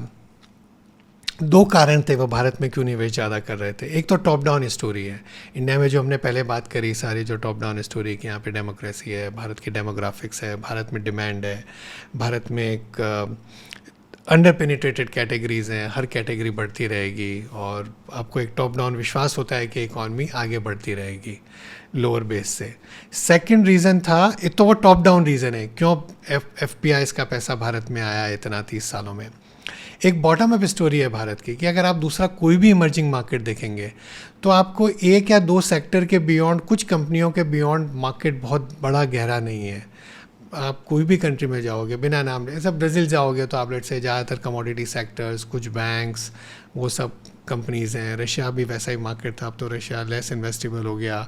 ताइवान जाओगे तो आप सेमी कंडक्टर्स, कुछ बैंक्स, कुछ कंपनीज होएगी। हर मार्केट में आपको एक या दो सेक्टर तो मतलब करीब करीब पूरा बाज़ार हो गया वहाँ का। भारत में जो आपको विविधता मिलती है, भारत में जो आपको एक बॉटम अप स्टॉक पिकिंग की अपॉर्चुनिटी मिलती है अक्रॉस सो मैनी सेक्टर्स, चाहे आप फाइनेंशियल सर्विसेज ले हो, चाहे आप मैन्युफैक्चरिंग में देखिए, चाहे आप utilities, health care, information technology, मतलब इतने सारे सेक्टर्स, कंजम्पशन में इतनी सारी opportunities, whether is a discretionary और non discretionary spending, smaller base जो ग्रो हो रहा है, 1.4 बिलियन कंज्यूमर्स हैं, तो एक बॉटम अप अपॉर्चुनिटी बहुत बहुत बड़ी है स्टॉक पिकिंग की। अब मुझे लगता है कि थर्ड रीज़न है जो एफपीआईज को लॉन्ग रन में, शॉर्ट रन में they are relative value investors. Bharat में भी वैल्यूएशन ज़्यादा थे, ग्रोथ ने इकोनॉमिक ग्रोथ ने got delivered lesser than what they were expecting, corporate का profit growth got delivered less than what they were expecting, तो वो करेक्शन हो रहा है, वो बिल्कुल लाजमी है। बट अगर मैं लॉन्ग रन सोचूं तो तीसरा एक डायमेंशन जो और ऐड हो गया उनको पॉजिटिव होने के लिए भारत पर, वो है डोमेस्टिक लिक्विडिटी नाउ। अभी अगर $3 बिलियन हर महीने का SIP आ रही है तो 35 बिलियन डॉलर साल का हो गया। उन्होंने तो कभी 35 बिलियन, जहाँ तक मुझे याद है, कोई एक आध साल लगाया होगा, जहाँ तक मुझे याद है नहीं लगाया कभी। तो 35 बिलियन डॉलर का अगर SIP फ्लो आ रहा है तो बाज़ार को काफ़ी स्टेबिलिटी देता है वो बाज़ार की वॉलेटिलिटी को कम कर देता है। बाकी पुराना तो यही होता था 30 साल तक, जब वो निवेश कर रहे हैं तो बाज़ार ऊपर है, जब वो निकाल रहे हैं तो बाज़ार नीचे है। एफपीआईज ही बाज़ार को निर्धारित करते थे। तो जैसे जैसे डोमेस्टिक लिक्विडिटी बढ़ती जाएगी, बाज़ार की अगर वॉलेटिलिटी थोड़ी सी कम हो गई तो वो उनके लिए एक और पॉजिटिव हो गया, बिकॉज बाज़ार की डेप्थ बढ़ गई, बाज़ार की ब्रेड्थ भी बढ़ रही है। ये लिक्विडिटी की वजह से पिछले साल का अगर आप बाज़ार देखोगे तो पूरे विश्व में IPO के लिए बाजार अच्छे नहीं थे। IPO markets, IPOs, primary markets were not doing well most of the parts of the world. India was an exception. Record number of companies, record amount raised in primary issuance. तो धीरे धीरे बाजार की ब्रेड्थ भी बढ़ रही है, number of businesses भी जो लिस्ट हैं वो बढ़ रहे हैं। तो मुझे लगता है ये तीनों कारणों से, top down opportunity, bottom up stock picking opportunity, and now the domestic liquidity which is enhancing the depth of the market, ये टुगेदर एफपीआईज के लिए 10 साल का अगर मेरे को व्यू लेना है तो मैं यही बोलूँगा कि बहुत पैसा आएगा। एंड 2025 में आपको क्या लगता है, मार्केट में रिकवरी होगा, बुलिश रहेगा, कैसे? सो बिगनिंग ऑफ द ईयर, पिछले साल अगर मैं कहूँ तो सबका व्यू था कि शायद US मार्केट्स ने इतना अच्छा किया है पिछले कई सालों में, शायद इस साल अच्छे नहीं करें। But US markets were the best performing 24 में। चाइना पर तो लोग बहुत ही बेरिश थे। China again delivered, MSCI China देखोगे तो ऑलमोस्ट MSCI US जैसा रिटर्न है, और इंडिया ने एक्चुअली कम रिटर्न दिया। अगर MSCI इंडिया का रिटर्न देखोगे तो कई बार, एंड मैं पिछले कई सालों में देखोगे तो हर साल starting of the year you have a view but something else happens during the year. 2020 में मार्केट ऑल टाइम हाई पे था, वॉलेटिलिटी मल्टी ईयर लो पे थी, बट कोविड हो गया, कुछ और ही हो गया। 21, 22, 23, 24 हर साल आप पीछे जा सकते हैं वैसा ही। सो मुझे पता नहीं, honestly looking at the world, the only thing I can say with certainty, the only thing I can say with certainty is continuity of uncertainty. But having said that, मुझे लगता है कि अगर ग्रोथ रिवाइव होती है, जो सबसे critical I think aspect है सबके लिए, अगर ग्रोथ रिवाइव होती है और कॉर्पोरेट प्रॉफिट्स वापस रिवाइव होते हैं, जो ग्रोथ एक्सपेक्टेशंस बिल्ड थी वर्सेस जो डिलीवरी है लास्ट 2-3 क्वार्टर्स में, अगर वो रिवाइव होती है तो मुझे लगता है we will see return of FPI investors this year. Okay. और डोमेस्टिक लिक्विडिटी बढ़ती रहेगी। राइट। पर एक दूसरा तरीका है, आप देखिए 9 साल तक बाजार ने पॉजिटिव रिटर्न दिया है। 9 out of last 10 years, 9 consecutive years बाजार ने, पहले ऐसा कभी भी नहीं हुआ। सो markets have done very very well in India. ये ईयर ऑन ईयर रिटर्न बोल रहे हो आप? हाँ, एवरी ईयर का रिटर्न बाजार का फिनोमिनल। एंड कितना कैगर, आई थिंक 10-12% होगा ना इसका compound annual growth. Wow. Are you also like passionate about the startup ecosystem of Oh, of India. course, deeply passionate. I don't know आप मेरा वो person of the year पढ़ते हो तो this year I've written about my person of the year was the rise of deep tech in India. Okay. तो मेरा था कि भारत में टैलेंट है और जब भी कुछ एक टेक्नोलॉजी ट्रांसफॉर्मेशन आता है तो 90s में because networking came right I mean आप बेंगलोर में बैठ के कोई भी कंपनी का सर्वर या कंपनी का प्लेटफॉर्म कहीं से भी मैनेज कर सकते हो या उनका जो सिस्टम है या उनको आप कहीं से भी सर्व कर सकते हो right and that transformed and how we took advantage of the whole IT services boom over the years and उसमें ठीक है चेंजेस होते रहे नई नई अपॉर्चुनिटीज़ आती रही 90s में कुछ और था फिर Y2K आया फिर अगर चाहे whether it was the ERP or whether it was cloud or digital transformation, everywhere Indian companies did very very interesting work and they kept transforming themselves. उसके बाद the next stage was when the e-commerce, चाहे वो fintech हो या e-commerce हो या अभी जैसे आप देख रहे हो quick commerce and all of that, how these guys are doing well. So first stage was IT services, second was that whole e-commerce, fintech, consumer tech and all of that. The third wave actually could be deep tech, where you are solving many problems through leveraging technology and talent and frugal engineering of India, and stars are getting aligned because इन सब में बहुत capital चाहिए. पहले capital available नहीं थी entrepreneurs को, अभी capital available है. गवर्नमेंट का विजन है on promoting the entrepreneurship. There are many interesting programs. There are funds which are dedicated to them, and then अभी धीरे धीरे डोमेस्टिक कैपिटल भी इंक्रीज हो रही है, ग्लोबल कैपिटल भी देख रही है यहाँ पे, और एनवायरनमेंट इतना बड़ा है. जो इंडिया का DPI है, the whole digital public infrastructure, वो पूरे वर्ल्ड में इतना यूनिक है. बहुत कम कंट्रीज़ है जहाँ पर आपको ऐसा डिजिटल पब्लिक इंफ्रास्ट्रक्चर है और स्केल बहुत है. सो आपको एक कंट्री मिल रही है जहाँ जो डिजिटली बहुत अवेयर है और इनेबल्ड है, एम्पावर्ड है, और every category underserved है. तो it's a deadly combination, right? It's a lethal combination. That country where people are 1.4 billion people are digitally empowered and underserved on every service. So then it's a great combination for the entrepreneurs. But even it's not only about digital, but even otherwise, even in manufacturing and a lot of other sectors, core businesses, there are a lot of interesting opportunities. And जो एक youthful energy होती है, वो I get very impressed by them. आप तो बहुत लोगों को मिलते हो, और many compliments on your book that जो आपने लिखी है. And do you also invest in startups? So हम तो public markets में ही करते थे as a mutual fund, but 3 years back we started with a fund of fund, जो category 2 का fund है, जो प्राइवेट, जो वेंचर कैपिटल और private equity across all stages, right from seed fund से लेके late growth, private equity, all kinds of funds का एक पोर्टफोलियो हमने बनाया. तो कैटेगरी 2 का फंड है, अभी तो क्लोज हो गया, and we raise more than 1200 crores from more than 450 investors, and we have created almost like a good part of the portfolio is created from a commitment perspective, and धीरे धीरे उसमें draw down होगा. So I feel very positive about the opportunity. मुझे हमेशा लगता है कि भारत में जब पब्लिक मार्केट्स में ग्रोथ आई तो एक large part of that money came from global investors. Foreign investors तो डोमेस्टिक इन्वेस्टर्स से भी बड़े थे, बट धीरे धीरे अब डोमेस्टिक इन्वेस्टर्स पार्टिसिपेट कर रहे हैं उस स्टोरी में.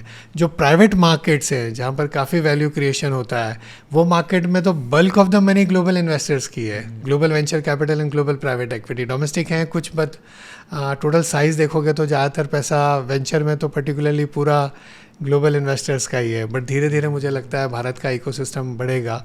As a group we are deeply committed to the startup ecosystem, so this is also part of that.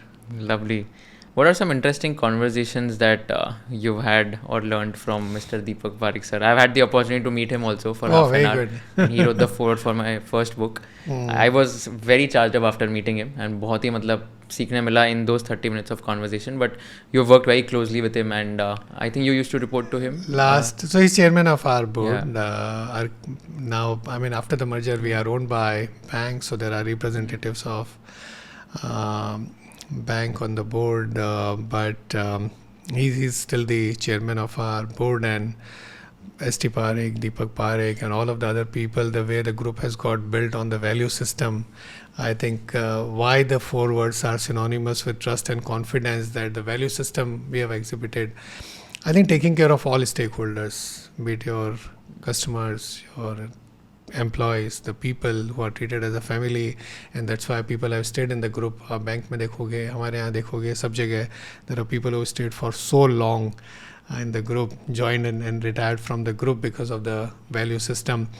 The way shareholder value has got delivered, the way we have done of the work that we have done with the regulators and policy makers to ensure that Indian markets remain most transparent, markets remain highly ethical, markets remain robust. So across the group, people would have worked very closely with the policy makers. The work that we do for the society and all the work that we do, like in SDFC Mutual Fund, much before I joined. I've joined only 4 years back, but we started this SDFC Cancer Cure Fund.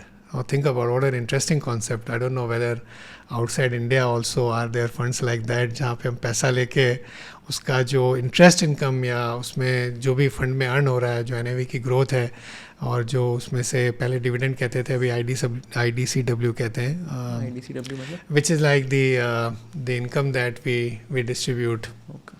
From that, or people can withdraw. That money goes to Indian Cancer Society. It's such an interesting concept. So आपकी capital तो उसमें लगी हुई है government bonds and high quality bonds में, तो capital जब fund mature होगा तब वापस आ जाती है 3 साल बाद, और जो उसमें रिटर्न बन रहा है और जिस वो रिटर्न जो है वो इंडियन कैंसर सोसाइटी को चला गया for supporting the poor people who cannot afford a cancer treatment. So there are many examples like that, but that just shows group की सोच. Yeah. And काफ़ी interesting like interactions, conversations हुए होंगे. तो मैं quote करता हूँ 3 words. Sometimes he says that I heard somewhere, हम कोई तो एक event में थे कि learn, earn, return. आज आपने सुना है क्योंकि मैं कई जगह कोट करता हूँ वो learn, earn, return, कि लर्निंग बहुत ज़रूरी है. You have done CA, you have done CFA, then you are learning from all the people, you are learning all the time. वो ज़रूरी है. And learning is not only like academic exams, right? आप learning on the job है, learning every day through whichever mean you can. Earn is you earn money, you earn reputation, you earn network, you earn contacts, all of that. आप एक अपना वो बनाते हो image, दी reputation बनाते हो, उसको सही यूटिलाइज करो रिटर्न करने में. सोसाइटी को वापस हम कैसे रिटर्न कर सकते हैं, and it's a virtuous cycle. Learn, earn, return. तो कितना एक इंटरेस्टिंग एग्जाम्पल है. मैंने एक और ऐसे पढ़ा था कि कहाँ पे तो भी ऐसे कोट था कि the first 25 years of your life are for learning, the next 25 are for earning, and the last 25 should be for returning. तो एकदम ऐसे ब्यूटीफुली समराइज़ किया था कि if like your life is of 75 years then ऐसे ऐसे उसको divide कर लेना चाहिए. But I think yeah that's what the main message is. And इसमें अभी जैसे एक यंग 21 year old है जिसको भी म्यूचुअल फंड्स में भी इन्वेस्ट करना है for example, and you said that कि कोई अगर जैसे आपने वो बताया कि HDFC फ्लेक्सी कैप फंड में अगर किसी ने 10,000 की SIP की होती तो वो 18 से 20 करोड़ हर महीने की बनता. बट हमेशा वो पास्ट 30 years था. So always as a responsible fund manager I have to say that. But the question here is कि अभी जैसे मेरे जैसे बहुत यंग लोग हैं जो अभी म्यूचुअल फंड्स में इन्वेस्ट करते हैं. मैं खुद भी like 50% of my entire portfolio is invested in mutual funds and बाकी का 50% इज इन डायरेक्ट स्टॉक्स. तो आपका क्या रिकमेंडेशन होगा कि अगर कोई एक यंग इन्वेस्टर म्यूचुअल फंड्स में इन्वेस्ट करने जाता है तो ऐसे कौन सी 2 से 3 चीज़ें हैं जो दिमाग में रखनी चाहिए बिफोर आइडेंटिफाइंग कि this is the perfect mutual fund for me? So लोग क्या करते हैं, शुरुआत करते हैं म्यूचुअल फंड से. वो कहीं वेबसाइट पे जाएंगे और देखेंगे सबसे अच्छा फंड कौन सा है पिछले 3 महीने में, 6 महीने में, 12 महीने में. पर वो सही तरीका नहीं है. पहले अपने आप को समझिए. मैं बोलता हूँ KYC to UIC, know your customer. तो आप KYC तो सबको पता है, UIC understand your customer for a distributor and partner. Otherwise अगर आप खुद कर रहे हैं तो सबसे पहले अपने को समझना और अपना गोल सेट करना, आप किसके लिए कर रहे हैं. तो कुशल यू आर यंग, तो आप कर रहे हैं कि अभी मेरी अर्निंग एज है, मैं इन्वेस्ट कर सकता हूँ, धीरे धीरे वेल्थ क्रिएट होगी जिसका आपका मल्टीपल यूटिलाइजेशन हो सकता है। आपको घर खरीदना है, या आपको रिटायरमेंट के लिए करना है, या अपने बच्चों की पढ़ाई के लिए करना है, तो उससे एक समय निर्धारित हो गया। अगर हो सकता है आप 2 4 5 साल के लिए कर रहे हैं क्योंकि शायद आपको घर खरीदना है, then you can not take that much of risk, तब आप पूरा 100% इक्विटी में नहीं लगा सकते हो। एंड दूसरा, हर आदमी की एक रिस्क एपेटाइट डिफरेंट होती है। आज सपोज बाजार पिछले 3 4 महीने से करीब, लेट से अगर depending on which index you are looking at, अगर 10-15% नीचे है, तो आप अपनी 10 लाख रुपए की स्टेटमेंट में उस अमाउंट को 8.5 लाख रुपया होता हुआ देख सकते हैं क्या उस समय में?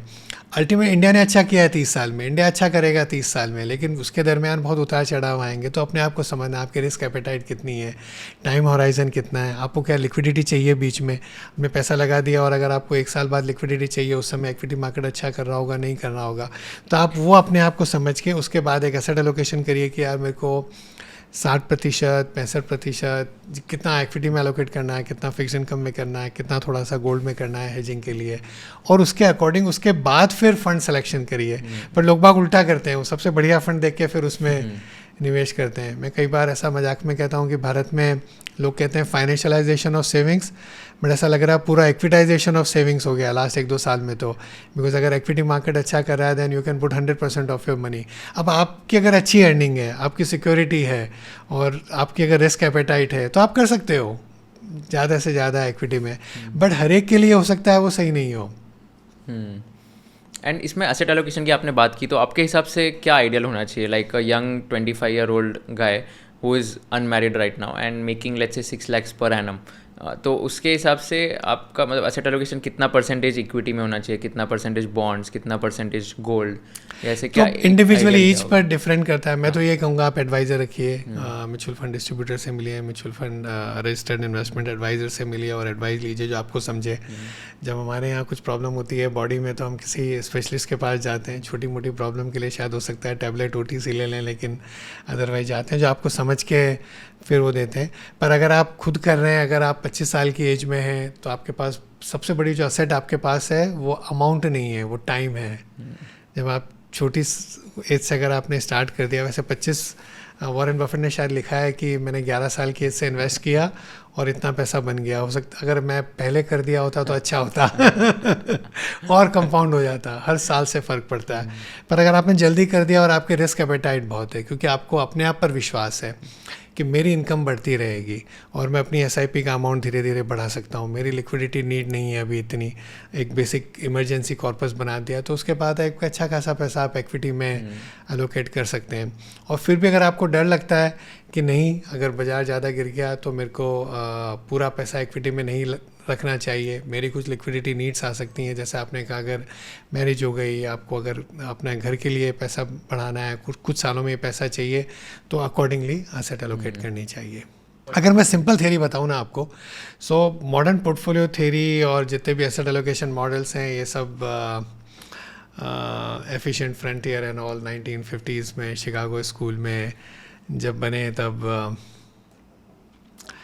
सो there are lot of theories about it, but मैं सिंप्लीफाई करता हूँ उसको। तो वहाँ पे वो बोलते हैं 60-40, अगर आपने 60% इक्विटी और 40% फिक्स इनकम में किया, तो कई सारे इंस्टीट्यूशनल इन्वेस्टर्स भी जो हैं वो 60-40 बहुत समय तक फॉलो करते रहे।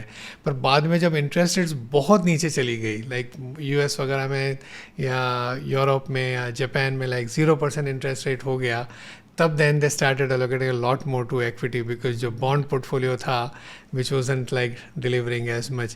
बट भारत में अगर आप देखोगे fixed income returns also they are like pretty decent. तो आप एक सिंपल एक अगर हाइब्रिड एक्विटी प्रोडक्ट या जो एग्रेसिव एक्विटी प्रोडक्ट है, सिंपल 65-35 आपने एलोकेट कर दिया और उसमें ऑटोमेटिक डिसिप्लिन आता है, राइट। जैसे जैसे बाजार ऊपर जाएगा तो फंड मैनेजर प्रॉफिट बुक करके फिक्स इनकम एलोकेशन बढ़ाएगा, और जब बाजार नीचे जाएगा तो फंड मैनेजर को फिक्स इनकम बेचकर इक्विटी में एलोकेशन होगा। तो वो ऑटोमेटिक उसके अंदर जिसको बोलना चाहिए रीबैलेंसिंग होती रहती है। तो something like that is very easy.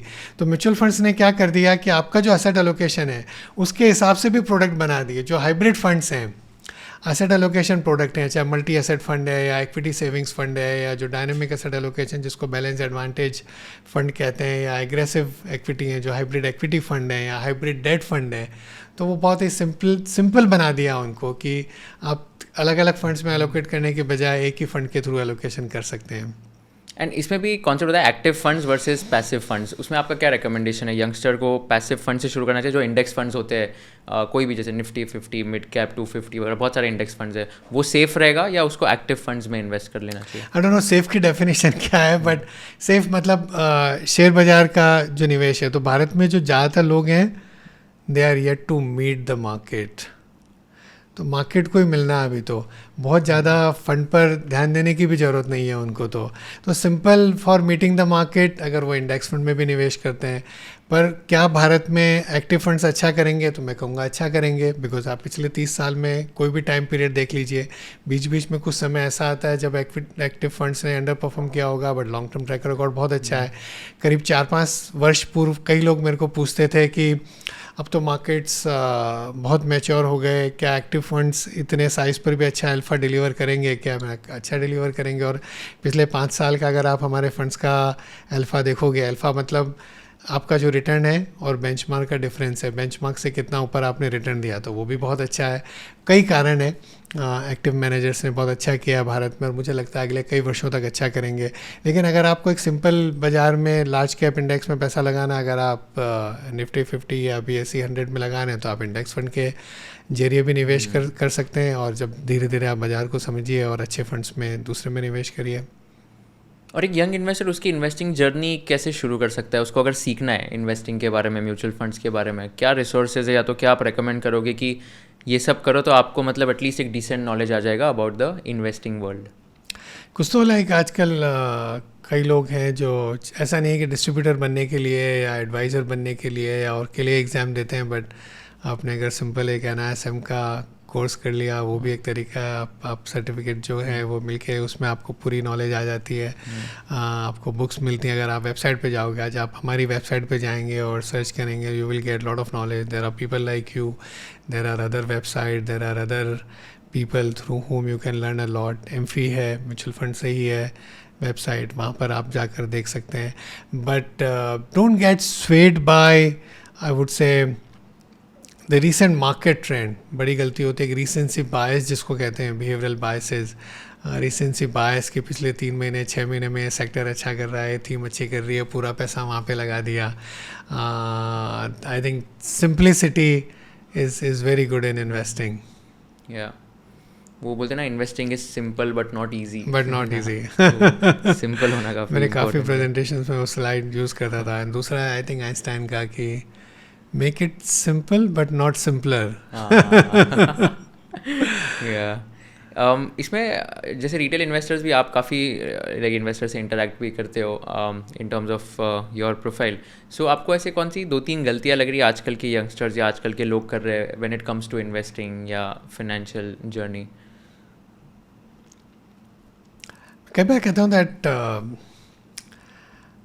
बहुत इंफॉर्मेशन मिल जाती है आपको easily, right? There is overload of information, and in today's world with Twitter and Instagram and Facebook and all the WhatsApp and Telegram channels and then all the information on the internet, there is overload of information, which is good. People have access to a lot of information now, but information is not knowledge. Knowledge is not understanding. And I mean, understanding is I say that data is not information. Information is not knowledge. Knowledge is not understanding. Understanding is not wisdom.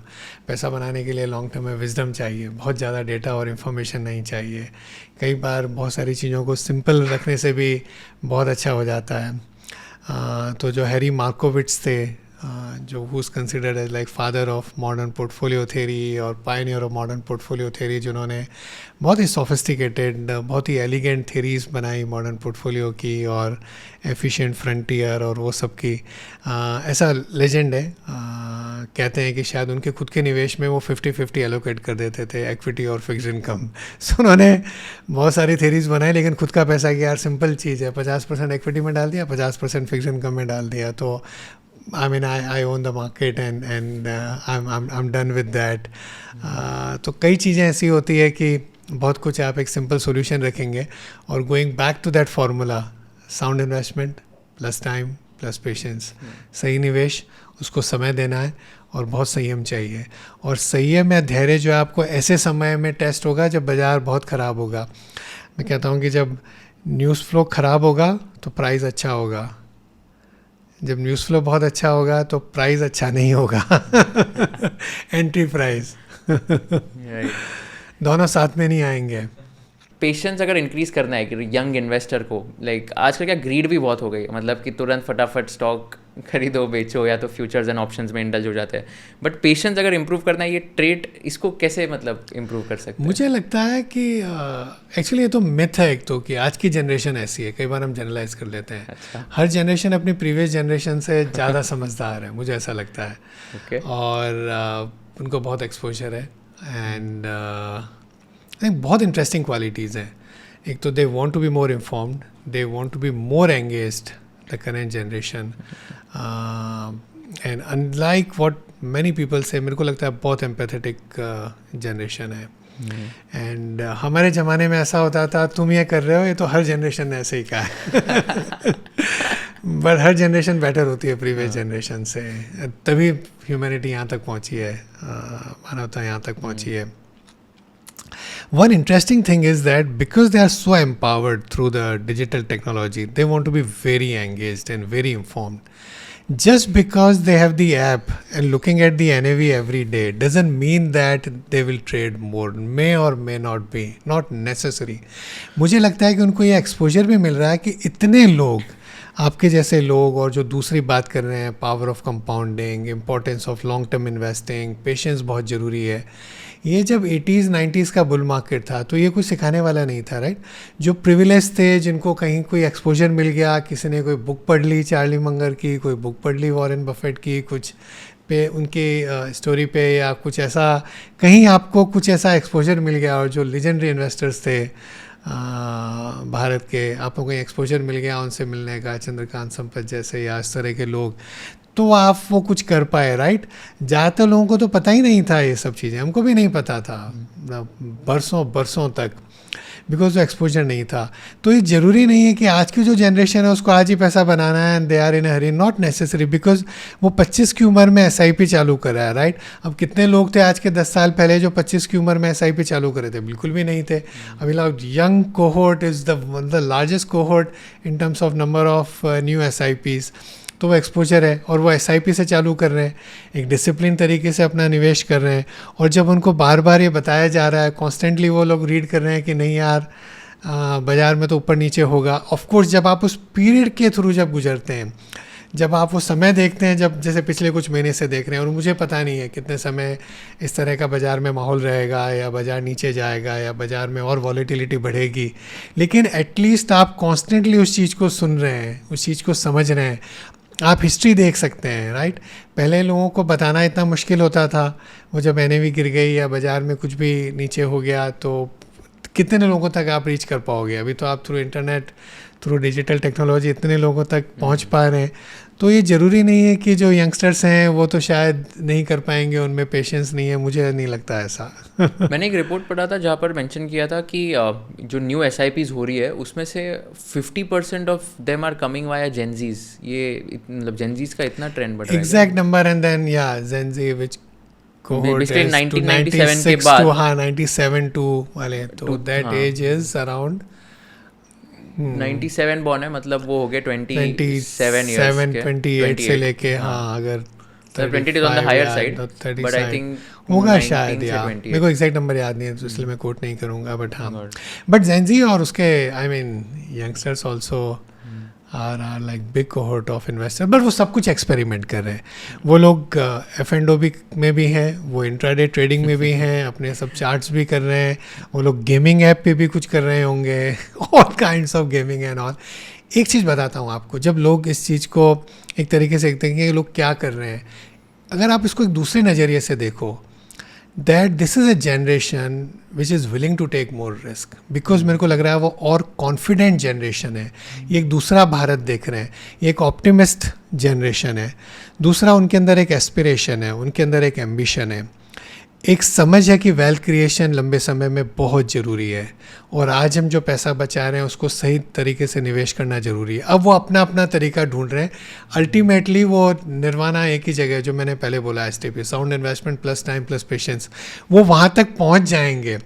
पर कुछ बाज़ार को tuition fee पे कर रहे हैं अभी, वो धीरे धीरे समझेंगे. सेबी की जो स्टडी है उसने बोला है कि 93% people are losing money in F&O. मैं कई बार मजाक में बोलता हूँ कि लोगों को लग रहा है मैं तो वो 7% में हूँ, क्योंकि मैंने तो कोई कोर्स कर लिया है, मैं तो कुछ समझ गया हूँ, मेरे को तो कुछ चार्ट देखना आ गया है. बट ऐसा होता नहीं है रियल लाइफ में. वैसे पैसा नहीं बनाया जा सकता. लॉन्ग टर्म वेल्थ क्रिएट नहीं हो सकती है वैसे. तो मुझे लगता है धीरे धीरे डिसिप्लिन्ड इन्वेस्टर बढ़ते रहेंगे, और उसी कारण से जो नंबर ऑफ़ SIP इन्वेस्टर्स हैं वो इंक्रीज़ हो रहे हैं.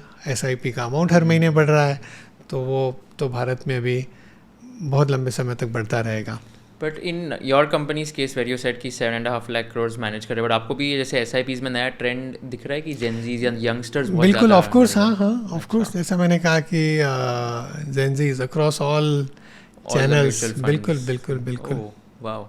बिकॉज मैं मेरे फ्रेंड से बात करता हूँ, तो हमारे इसमें भी अभी कैसे होगा कि बहुत सारे फ्रेंड्स तो F&O करते हैं, स्टॉक्स वगैरह करते हैं, बट अभी म्यूचुअल फंड्स का भी धीरे धीरे डाल रहे हैं, बिकॉज रिस्क थोड़ी मिटिगेट करनी है, तो उनको डाइवर्सिफाई करना है कि इतना हाई रिस्क की बेट नहीं लेना है. F&O में मतलब पैसा बहुत ज़्यादा भी जा सकता है. सब चीज़ें कर रहे हैं अभी.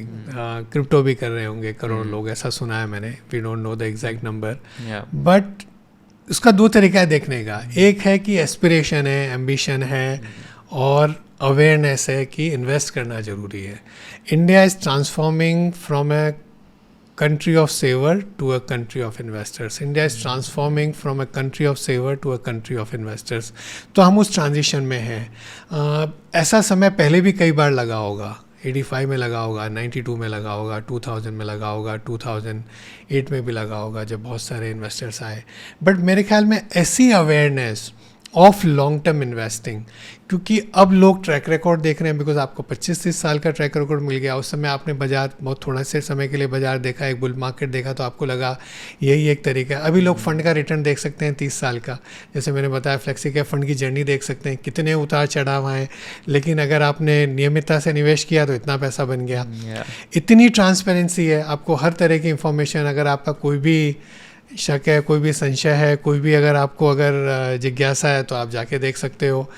इतनी ट्रेनिंग आपको मिल रही है हर सोर्स से, और टेक्नोलॉजी के जरिए इतना ease of transacting, ease of knowing, वो सब हो गया. तो वो एक कॉम्बिनेशन है कि मुझे लगता है कि ये समझ बढ़ रही है लॉन्ग टर्म इन्वेस्टिंग की. और एक बार और बताता हूँ, देख, लॉन्ग टर्म की डेफिनेशन जो है ना, वो धीरे धीरे बदलेगी. अभी कई बार मैं लोगों से मिलता हूँ कि सर मैं तो लॉन्ग टर्म इन्वेस्टर हूँ, मैं तो 3-5 साल तक तो देखूंगा भी नहीं. मैं पूछता हूँ कितने साल के हो, कि 29 साल का. तो मैंने कहा 5 साल बाद क्या होगा, आपकी इनकम तो ज़्यादा ही होगी, आपकी नीड्स भी बढ़ेगी, आपको तो ज़्यादा ही निवेश करना होगा उस समय पर. तो आप 5 साल बाद क्या करोगे? You will only be an investor. 10 साल बाद भी आप इन्वेस्टर ही होगे, 25 साल बाद भी इन्वेस्टर होंगे. आपको 50-60 साल का सोचना है, राइट? आप 30 साल के हो तो आप 30 साल तक तो निवेश करोगे, और उसके अगले 40 साल तक आपको पैसा चाहिएगा. और जैसे जैसे एवरेज लाइफ एक्सपेक्टेंसी बढ़ती जा रही है इंडिया में, वो आज सब 70 के आसपास होगी, 70-75 शायद, वो तो 100 हो जाएगी हो सकता है कुछ दशक में. तो आपको कितने सालों तक पैसा चाहिएगा? मैं कई बार किसी को मिलता हूँ ना, तो मैं ऐसे पूछता हूँ, ना, very animated fashion, sir what do you worry more, you dying early और यू लिविंग लॉन्गर? तो ह्यूमन ब्रेन इमीडिएट सोचता है डाइंग अर्ली रिस्क है. तो मैं ऐसे मजाक में बोलता हूँ कि आपको कैसे पता चलेगा कि आप नहीं हो? वो कम रिस्क है. फैमिली को सिक्योर करने के लिए आपको प्रोटेक्शन लेना चाहिए, आपको एक टर्म इंश्योरेंस लेना चाहिए. But living longer is also a risk from a financial perspective, right? कि आपको बहुत लंबे समय तक पैसा चाहिएगा. और एक सोशल स्ट्रक्चर था जहाँ पर आपको लग रहा था कि मेरी जो नेक्स्ट जनरेशन है, they will take care of me. But अभी आपको ज़रूरी है कि आपका पहला या दूसरा या तीसरा बेटा बेटी म्यूचुअल फंड हो. वो स्टेटमेंट पक्का साथ देगा, क्योंकि वो बेटा बेटी को कितना समय लगेगा आप तक पहुंचने में, लेकिन ये तो लिक्विडिटी मिल जाएगी आपको। So, sir, what do you worry more about, dying early or living longer? हाँ, और ज़्यादातर लोग यही बोलते हैं डाइंग अर्ली, लिविंग लॉन्गर बहुत कम लोग बोलते हैं, पर करेक्ट आंसर क्या है? लिविंग लॉन्गर लिविंग लॉन्गर की चिंता करनी चाहिए, बिकॉज बिल्कुल, क्योंकि आपको राइट आपको उतना पैसा चाहिएगा, कितने समय तक आपको पैसा चाहिएगा। आपकी आप सोचो लॉन्जेविटी बढ़ रही है। मैं कई बार कहता हूँ कि आप तो इन्फ्लेशन देख रहे हो भारत में। एक तो सबसे बड़ा जो रिफॉर्म हुआ, हमने बहुत सारे रिफॉर्म्स की बात की, one of the biggest reform is monetary policy committee framework, जहाँ पर रिजर्व बैंक ऑफ इंडिया ने कहा है कि हम करीब 4% के आसपास भारत में इन्फ्लेशन टारगेट कर रहे हैं, ±2%। बट लाइफस्टाइल इन्फ्लेशन तो बढ़ रहा है ना। आपकी जो हेल्थ केयर या एजुकेशन या जो आपकी लाइफस्टाइल है वो तो बदल रही है। पहले तो हम ऐसे गैजेट्स नहीं खरीद रहे थे, पहले तो हम इस तरह से वेकेशन नहीं कर रहे थे, पहले तो हम ऐसे एक्सपीरियंसेस के लिए पैसा नहीं खर्च कर रहे थे, और वो तो बदलती रहेगी, बढ़ती रहेगी। और मैं क्या बोलता हूँ, 3L, लॉन्जेविटी, लाइफस्टाइल इन्फ्लेशन और लार्जर इनकम। भारत में आपकी इनकम बढ़ती रहेगी, तो आप 3-5 साल क्यों सोच रहे हो? अगर आप ऑप्टिमिस्ट हो और आप सोच रहे हो 5 साल बाद तो मेरी इनकम ज़्यादा ही होएगी, तो मेरी इन्वेस्टिंग कैपेबिलिटी है वो तो बढ़नी है। तो longevity, lifestyle inflation plus larger income, these 3 should lead you to invest more than what you are investing today. Very very well said. तो एक तो है कि हम कहते हैं म्यूचुअल फंड सही है, बट सही also has to be seen कि कितना आप कर रहे हो, राइट? एक तो हाँ कि सर मैंने SIP चालू कर दिया, लेकिन कितना अमाउंट किया है वो आपने ये 3L देखे हैं कि नहीं? Very very good framework. What has been your best and worst investment in your life? बस तो बहुत सारे होंगे, पता नहीं। बेस्ट इन्वेस्टमेंट आई थिंक, अगर मैं दूसरे तरीके से सोचूं तो like investing in my self, meaning like constant learning, constant having the set of mentors, the friendships, family and all that is very very important investment। ये तो हम बताते ही रहते हैं STP का फॉर्मूला कि आप म्यूचुअल फंड में अगर नियमित रूप से करोगे तो इन्वेस्टमेंट हो जाएगा। बस खुद में निवेश करना, constant learning, constant building your the people who can mentor you is as important। शायद I think वो निवेश ने काफ़ी रिटर्न दिया है। Upskilling yourself। Yeah. Got it. And last question, which is a tricky one. If you were in the shoes of Kushal Lodha and if you were interviewing Mr. Navneet Munot, what is one question you would like to ask him towards the end of the interview? आपने मेरे को बहुत पूछा कि आप क्या कर रहे हो, right? You ask me what, you ask me how. तो आप क्या कर रहे हो, आप कैसे कर रहे हो, आप क्यों कर रहे हो, आपने नहीं पूछा। तो साइमन सिनेक का ने भी कहा है ऐसा। हाँ, मैं बहुत सालों से लोगों को बोलता हूँ, हम जानते हैं हम क्या कर रहे हैं, हम जानते हैं कैसे कर रहे हैं, हम क्यों कर रहे हैं, और वो क्यों का आंसर है लाइफ में एक पर्पस होना चाहिए। तो जैसे हमारा HDFC AMC में पर्पस है to be the wealth creator for every Indian, to be the wealth creator for every Indian. क्यों कर रहे हैं? बिकॉज हमको दूसरों के लिए पैसा बनाना है, और हम ऑप्टिमिस्ट हैं कि भारत अच्छा करेगा, भारत की कंपनियां अच्छा करेगी, एंटरप्रेन्योर्स अच्छा करेंगे, भारत का मार्केट अच्छा करेगा, क्योंकि भारत और उनके एंटरप्रेन्योर अच्छा करेंगे तो मार्केट लॉन्ग रन में, शॉर्ट रन में आएंगे उतार चढ़ाव, और वो तो बाज़ार का basic I would say rule है, बट लंबे समय में पैसा बनेगा। और हमारी ये कोशिश है कि हम ज़्यादातर लोगों तक पहुंच सके। तो मैं कई बार कहता हूँ कि बहुत लक चाहिए ये सीट में बैठने के लिए, बहुत लक चाहिए ये सीट में बैठने के लिए, क्योंकि कितना बड़ा ऑनर है, कितना बड़ा प्रिविलेज है, कितनी बड़ी अपॉर्चुनिटी है। चैलेंजेस अलग हैं कि आपको वो वैसा बिज़नेस बढ़ाना है, इतने स्टेक होल्डर्स को कैसे रिटर्न देना है, उतार चढ़ाव आएंगे हर तरह के, उनको आपको सबको झेलना है। लेकिन अपॉर्चुनिटी कितनी बड़ी है कि अगर हमारे 1.25 करोड़ निवेशक हैं, मैं एमफी से भी जुड़ा हूँ, तो पूरी इंडस्ट्री के 5 करोड़ से ज़्यादा निवेशक हैं, और उनके ज़रिए हम कितनी लाइफ्स को रोज़ इम्पैक्ट करते हैं। सुबह उठ के आप सोचते हो करोड़ों निवेशक हमारे को देख रहे हैं, या हमारे से प्रभावित हो रहे हैं, या हमारे से उन पर असर हो पा रहा है। हम जो डे टू डे काम कर रहे हैं उससे, हम जो कंपनियों में निवेश कर रहे हैं वो कंपनियां क्या कर रही है देश के लिए। तो कितना बड़ा जॉब है ये, कितना अच्छा जॉब है, कितना सुंदर जॉब है। और अच्छा बोलते हैं, अच्छा लिखते हैं, अच्छा कहते हैं, लोगों से मिलते हैं और आप भारत के लिए पैसा बना सकते हो। मतलब मुझे लगता है कितना बड़ा लक है। तो क्यों कर रहे हैं वो बहुत इम्पोर्टेंट है। ज़्यादातर डिस्कशन हमेशा is on what and how, but why are we doing it, I think वो बहुत इम्पोर्टेंट है। रवि, बहुत बहुत मज़ा आया आपसे बात करके। Thank you so much for doing this. I hope I could do justice to your time. बहुत ही इंसाइटफुल था, but thank you so much for doing. Thank you so much. Yes, thanks sir. Because it is that क्या बोलते हैं उसको, frame वाला। हाँ, okay. Ganpati दिख रही है। हाँ, बिल्कुल सही है। That's great. अगर आपको ये वीडियो पसंद आया होगा तो I request you to share it with all your friends and subscribe to our channel so that we can give you more value additive content in the shortest amount of time. हमको ये बताइए कि आपको कौन से kind of guest चाहिए, हमको ये बताइए कि कौन से क्वेश्चंस मुझे नहीं पूछने चाहिए थे, कौन से क्वेश्चंस मुझे और पूछने चाहिए थे ताकि आपको और ज़्यादा वैल्यू मिल सके, और कौन से ऐसे पार्ट्स हैं जो आपको बिल्कुल पसंद नहीं आए ताकि हम लोग ये पार्ट स्ट्रीम कर सके फ्यूचर एपिसोड्स में। So thank you so much once again for watching this episode and keep sharing all our episodes with your friends and keep giving us feedback so that we can improve and come up with better quality content.